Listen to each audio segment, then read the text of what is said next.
Hello everyone, this is Rick and thanks for joining. This is the 9th Excel 2007 tutorial, and today I'm going to give you an introduction to pivot tables. And the first thing that I want to share with you is I guess an overview of what a pivot table is. It's a way of summarizing your data by category and taking large amounts of data and putting them into a report format to be able to summarize and categorize your fields. So in this case, I just put together a simple table. This is from a previous exercise that we did, and I just have 90 rows in here, of 89 rows actually, of car sales, right? Salesperson name, their HRID, the model they sold, price, and whether it's new or used, the vehicle. Okay, so the first thing you want to do when you take your data, before you make it into a pivot table, the best thing to do is turn it into a table.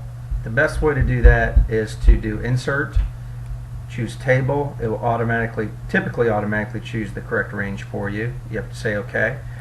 One thing you'll notice is if I clicked over here in the open area, it probably wouldn't recognize the table. Click within the table that you want to create. Okay, so the whole reason we made a table there before we make a pivot table is to make it easier to modify and edit later on.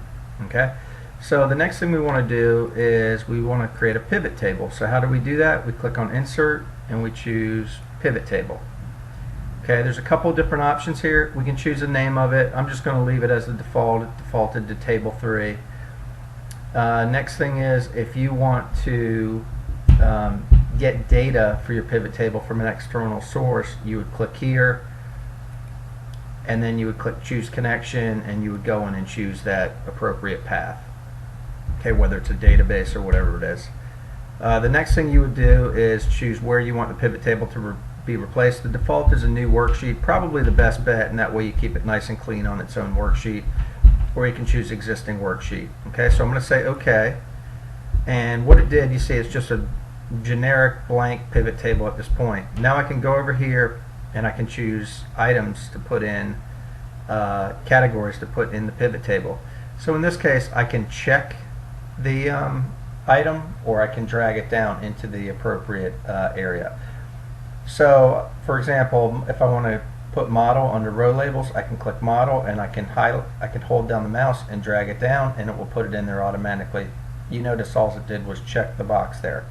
Okay, another option is to click price. Okay, so now what I've done automatically is I have summarized by salesperson the model they sold and the total value of the sales prices of those vehicles. Okay, some of the other data you can add it or not add it, right? So new, used, HRID probably doesn't make a lot of sense here for a summary report.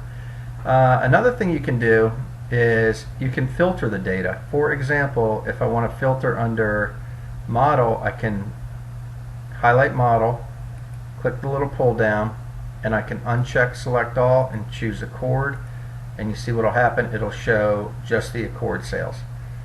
To flip that back, I just go back and choose select all. Another thing you can do is you can choose a report filter. So in this case, we'll do something similar to what we just did, and we'll move the model down into the report filter, and you'll notice what happened. It put the model up here, actually on the worksheet itself. And now what I can do is click over here and choose Civic as an example. Show me all the salespeople who have sold Civics and show me how much the total value was. Likewise, I can do the same thing if I'm trying to get a report of all the warranties. I can choose warranty and I can see that 2 salespeople sold warranties of this value. Okay, I'm going to go back and leave it at all. Another important thing I want to show you is when you update data in your original table, it does not automatically update dynamically. So over here, one of the reasons why we made this a table before we made a pivot table is it makes it easy to expand it. So how do we expand a table? We go to the bottom right cell of the active table, hit tab, and it created a new new row, and I'm going to go down here and I'm going to say that Foreman sold an Accord. And just to show you, obviously it's not $100,000 in Accord, but anyways, I just want to show you that way you'll see that the pivot table does not dynamically expand. Okay, so I'm going to save that, or dynamically update. So I'm going to go back to the pivot table, and you'll notice that Foreman has 190. I'm going to go and choose, I'm going to do the model, I'm going to choose Accord, say OK, and Foreman has $61,100 of Accord sales. So you'll notice we just added $100,000 in that column. So how do we get it to update? We can do it a couple different ways. We can go to Pivot Table Tools. You'll notice it automatically inserts that up top here, and you can choose Refresh. And you'll notice right here under Refresh, you have an option to do Alt plus F5. So either way you want to do it, you can either hit Alt F5, or you can go here under the Pivot Table Tools and say Refresh. Okay? So I'm going to do that now, and you notice what happened. It just added $100,000 to that total. Okay, and I think that was all I really wanted to show you today. Go ahead and subscribe, and if you're interested in Excel tutorials, and I'm going to add many more going forward, and if you have suggestions, go ahead and send them to me or drop a comment out there. Thanks for listening. Bye.